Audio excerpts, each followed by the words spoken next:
Welcome. In this session, we are going to create logistic regression model from training and testing data set.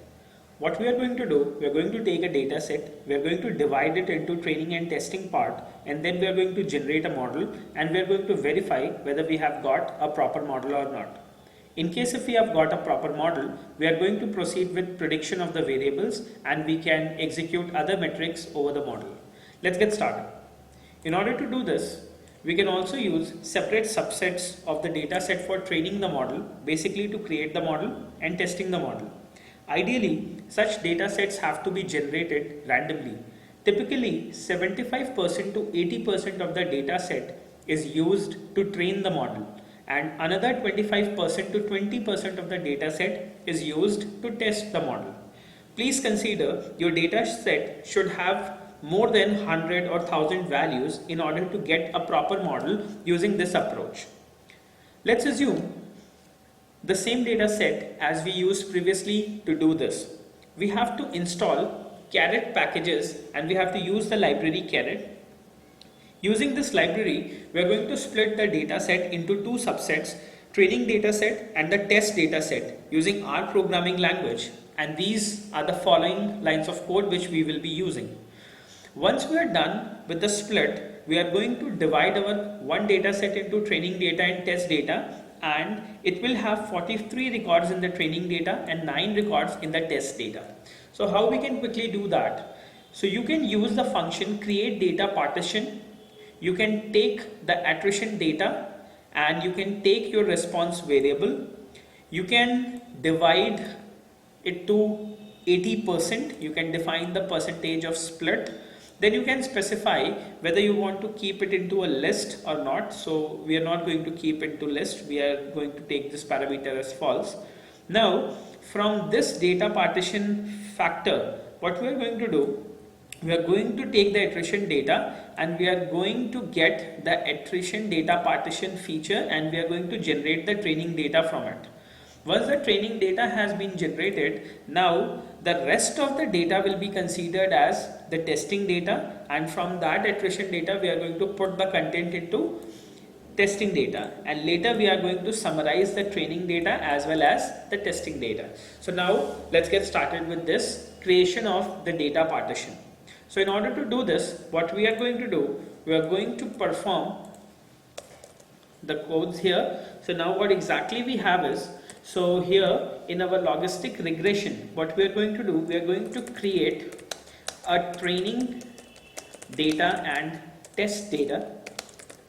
So let's get started with this training and test data. So we are going to use a function create data partition, and this has to be taken from the library Caret. So in case if you don't have the library available, what you can do is you can go to the packages section and you can search for the Caret library, that is classification and regression training. In case if you do not have this available, you can go to install, you can type in Caret, and once you get the Caret, you can quickly select it and you can install the package.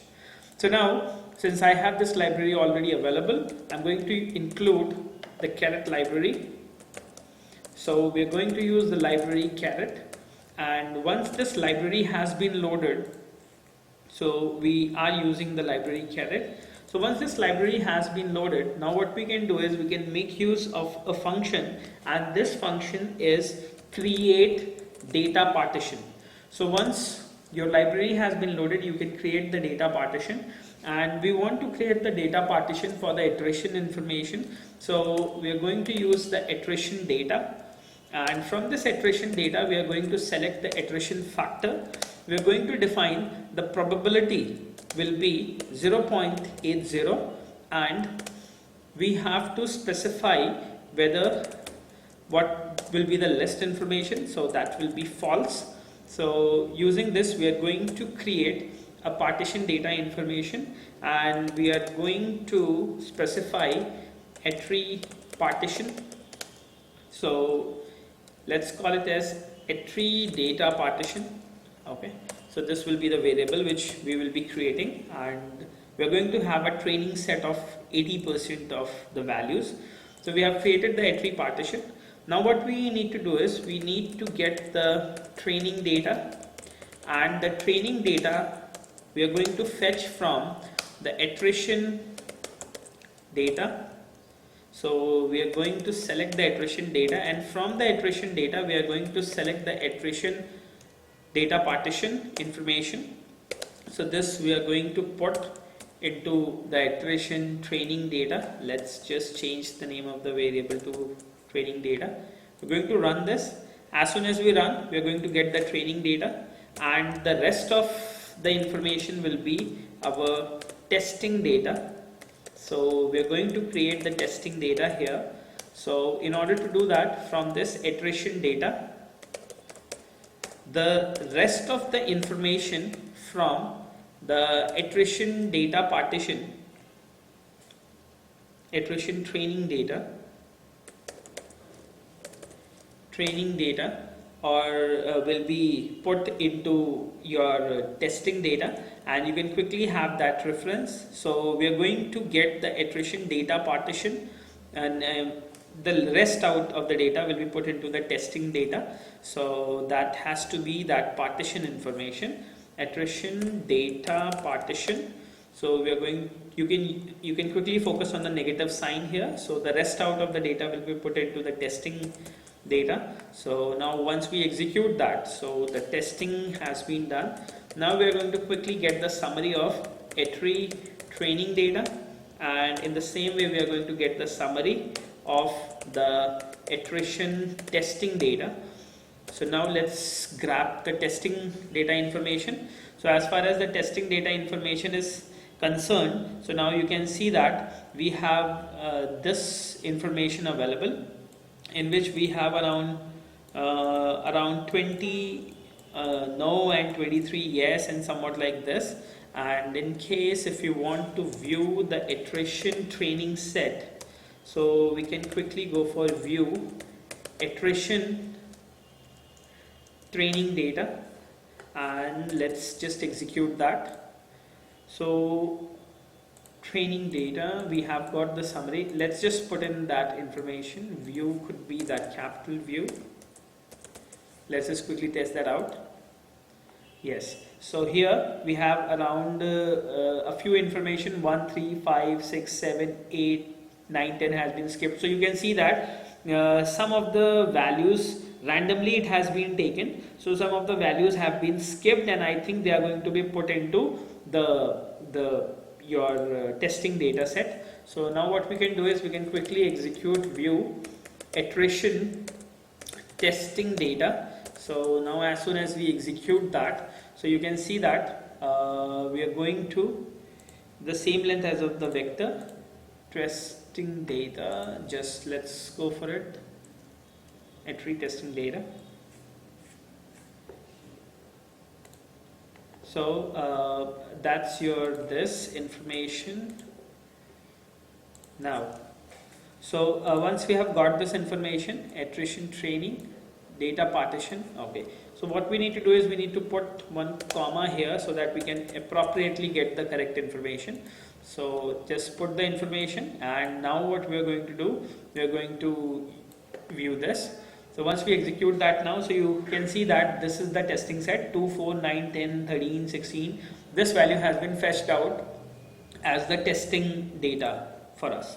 So this is how you can quickly distribute a large data set in which 80% of the data will be into the training set and 20% of the data will be into the testing set. So as we have already referred here, that whenever you are going to create such instance, so 75% to 80% of the data set is used to train the model, and 25% to 20% of the data is used to test the model.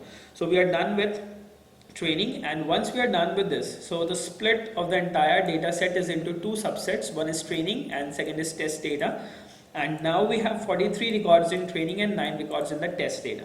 So now we are going to train our model using the training data, using the machine learning concepts to generate the model in R programming.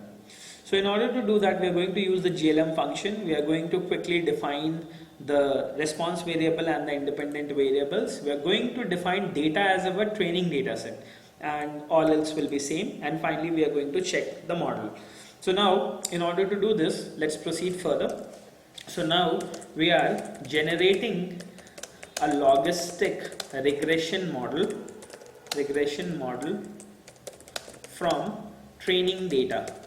So earlier we already have a verified model available, but just in order to show you that how, in case if you have a large data set available and you want to divide it into test set and training set, so you can use this approach in order to create a new model.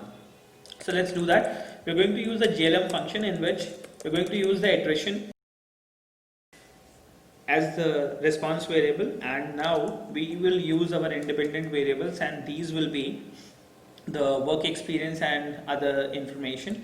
So what exactly we have is, we have got iteration. Now we need to use years of experience, we are going to exclude because it's not significant. So work challenging we are going to take, so work underscore challenging, plus we have the work environment, compensation and technical experience. So we are going to take work environment plus compensation, plus we are going to use the technical experience. So these information will be taken. The data will be our iteration training data. So this will be the data which we are going to take, and the family will be the binomial family, and the link will be logit. So we are going to generate a model using this, and we are going to save this into our new model. So let's call it as iterate logi model 3. So this will be our third model, and this has been generated on the basis of training data. So now you can see that you are getting this warning message that fitted probabilities numerically 0 or 1 occurred. So this means the predictions are like pretty perfect.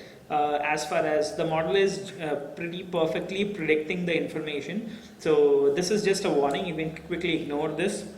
So in case, so what here you have to focus is, in case if your null deviance is less than the residual deviance, then it means it's a problem. In case if your 7 series factor, that is, we are going to compute the summary and I am going to show you, if the number of iterations is more than 8, then also it's a problem. And in case if the coefficients have high value and they have high standard errors, then the model is not good to use. So we are going to check that information. So using this training set, we have generated this model, and now we are going to get the summary of iterate underscore logi underscore model 3. And now once we execute the summary, so now you can see that as far as the information is concerned, so we have like the work, these are the 4 coefficients, and the standard errors are very high. So due to the standard errors are very high, it's like the model generated is not good. Then the null deviance is 59.08 and residual deviance is 8.3178. That means on the degrees of freedom, when we added the coefficient, this means it is predicting it very good. But the Fisher scoring iteration is 21, that is pretty high from 8. So hence we do not consider this model as a good model. This model is suffering from multicollinearity or over dispersion, somewhat like that. So hence you should avoid using this model. So how you can avoid this case is, you should have a very large data set available in order to divide it into training and testing set, and then you can get a model.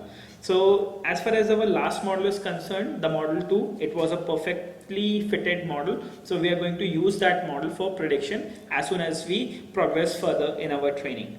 So now what we have is, so since both the information has been done, so you can see that the model generated out of the training data to predict the response variable for the test data and store the predicted data into the test data itself. We are going to do that if you have got a proper model which can be used for further analysis. Then you can go for comparison of the values generated of the response variable with the actual values of the response variable in the test data set. Then you can generate the confusion matrix to understand the true positives, true negatives, false positives and false negatives. And finally, this is the information for true positives. True positives are the ones that are actually positives and are also predicted as positives. True negatives are the ones that are actually negatives but are also predicted as negatives. False positives are the ones that are predicted as positives but are actually negatives. False negatives are the ones that are predicted as negatives but are actually positives. And finally, in the fourth step, if you have got a good model, you can check for accuracy, specificity and sensitivity. So it can be quickly done using TP plus TN divided by total number of observations, that is the prediction, the actual value. Then this is true positive plus true negative divided by total number of observations will give you accuracy. Specificity is also known as true negative rate. So what you can do is you can use true negative divided by false positive plus true negative. And sensitivity is equal to recall is equal to true positive rate, and you can compute it with true positive divided by false negatives plus true positive. So in addition, precision F1 score can also be considered. Higher accuracy, higher sensitivity and higher specificity are typically expected. So in case if your model is highly accurate, highly sensitive, highly specific, then it means it's a good model. So check whether these values are appropriate to the objective of the prediction in mind. If the prediction will affect the safety or health of people, we have to ensure the highest accuracy. In such cases, each predicted value should be determined with caution and further validated through other means if required. Thank you for watching.